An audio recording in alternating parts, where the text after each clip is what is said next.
Selamun aleyküm. Bugün yine Ramazan 2014 vesilesiyle Mogadishu'da bulunuyoruz. Yine bir kurumu ziyarete geldik. Burası her yaştan, küçük çocuktan tutun da 70 yaşına kadar, 80 yaşına kadar her yaştan insan, kadın erkek burada yardım görüyor. Bu kurum onlara yardım ediyor, eğitim veriyor, bir şeyler öğretmeye çalışıyor. Yani sağlıklılar çalışmazken engelli insanlar iş öğretiyor burada. Çok ilgimi çekti. Onun için burayı mutlaka ziyaret edelim dedik. Arkadaşlar kumanya paketlerini hazırladılar. Şimdi onları teslim edeceğiz. Ayrıca ufak tefek kırtasiye, defter ve kalem de getirdik. Onları da vereceğiz. Allah. Şimdi önce ilk şeyden giriyorum. Burada bayanlar var, anneler var. Bunlar yazma öğreniyorlar. Engelli insanlar ama yazma öğreniyorlar. Bakalım hemen. Geliyoruz. Selamun aleyküm. Aleykümselam. Ve rahmetullah. Evet, kısaca alıyoruz. Burada gördüğünüz gibi çarpma bölme, yazı yazmayı öğreniyor bu insanlarımız. Çok güzel. Öğrenmenin yaşı yok. Bunu Somaliler de biliyorlar ve gereken itinayı gösteriyor. İnşallah bu tür insanlara sahip çıkmak Somali'de daha çok yardımlarla, dıştan gelecek desteklerle olabilecek şeylerden bir tanesi. Burada gördüğünüz gibi çocuklara eğitim veriliyor. İnsanlara el emeği, bir şeyler öğretilmeye çalışıyor. Birçok çalışma var. El sanatları var. Bunlarla buradan hem insanlara işi öğretiliyor hem de buradan elde edilen şey satılarak buraya bu insanlara biraz maddi katkıda bulunuluyor. Buradan bu kuruluşu çalıştıranlara teşekkür ediyoruz. İnşallah dışarıdan da yardımlar, destekler buraya gelir. Bu insanlar birazcık daha rahat, huzur içerisinde olurlar. Şükran. Evet. Selamun aleyküm ana. Ve rahmetullah. Keyfe alak? Arapça biliyor. Arap. Arap tane. İstanbul'da abi. Somali. Somali. Tamam. Ha. Evet. Bakabilir miyiz buraya? Evet. Burada hemen getiriyorum. Burada insanlar kömür tozlarından kömür yapıyorlar. Topak topak satılıyor burada. Bu insanlar bu emeklerini değerlendiriyorlar. Allah razı olsun. Hocam. İlgilenenlerden. Ne? Tamam bu harim çalışıyor bu. Anladım. Anladım. Hemen anladım. Evet abi çok küçük bir minik var. Bununla beraber beni kucağıma alıyorum. Erkek. Evet erkek. Ha tamam mesele. Evet. Tamam. Evet. Bana pek alışkın değil. Billahi bak Allah'a maşallah. Evet kömürün arasında bu biraz daha kararmış. Daha bir esmerleşmiş. Evet. Tostu. Alalım. Tamam. Ha. Evet. Tamam.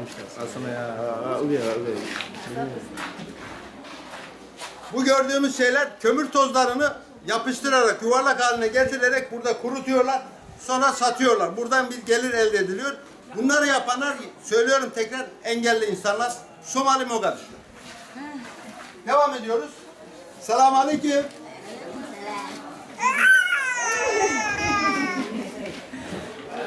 Evet. Merhaba. Selamun aleyküm. Nasılsın? Maşallah. Evet. Yardım paketi getirdik. Arkadaşlarla bunları teslim edeceğiz. Sonra ayrılacağız. Ben yardım paketlerini şöyle kabaca size göstereyim.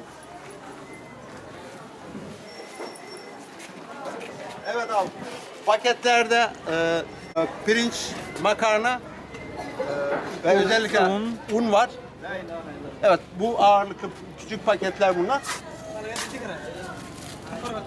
Aracımızı açıyoruz.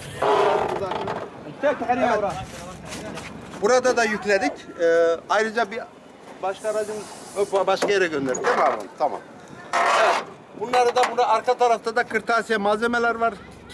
Defter ve kalem sadece. Onları da buradaki gençlere, çocuklara vereceğiz inşallah. Allah hepinizden razı olsun.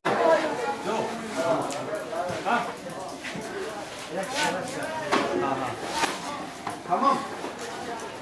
Şu öbür odaya geçirelim. Okay.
Tamam.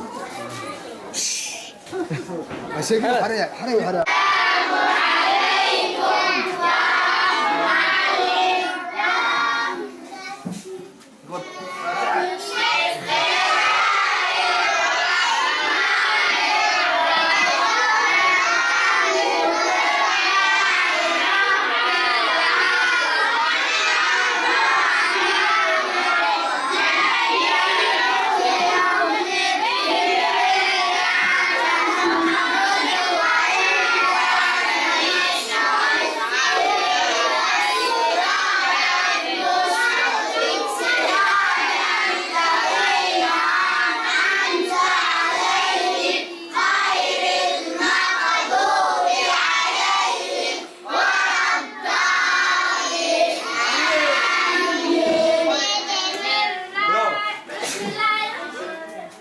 Evet, burada da kız çocuklarımız var. 2 tane oğlan çocuğu ayrı sınıflardalar. Burada da kız çocuklarımız yine eğitim alıyorlar. Bunlar da genelde engelli ailelerin çocukları ağırlıklı var işlerinde. Hepsi engelli değil çocukların. Ama buradan onlar da faydalanıyorlar. Teşekkür ediyoruz. Selamun aleyküm.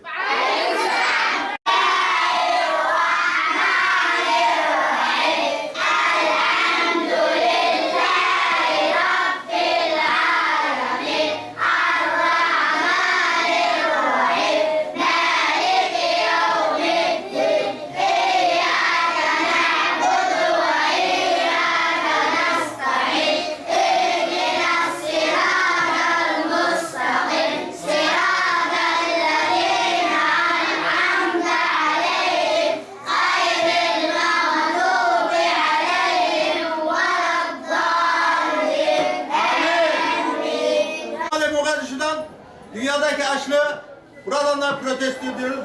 Gençler, evet, yardımlarınızı da bekliyoruz. Grup protestoyla ne olmuyor bu işler? Selamun aleyküm. Somali'den selamlar. Bir saniye. Başlıyoruz. Somaliya! Somaliya! Somaliya! Somaliya! Somaliya! Çok yaşa! Çok yaşa! Teşekkürler. Evet, Somali'den selamlar Mogadishu'dan.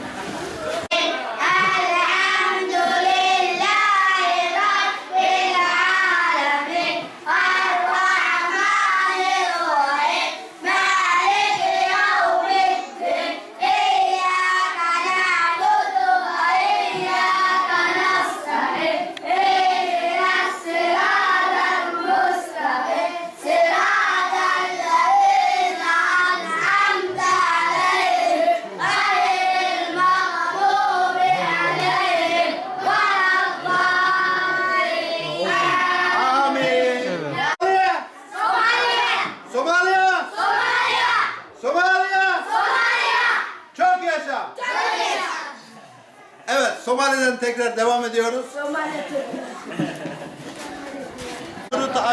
Mogadishu. Selamun aleyküm.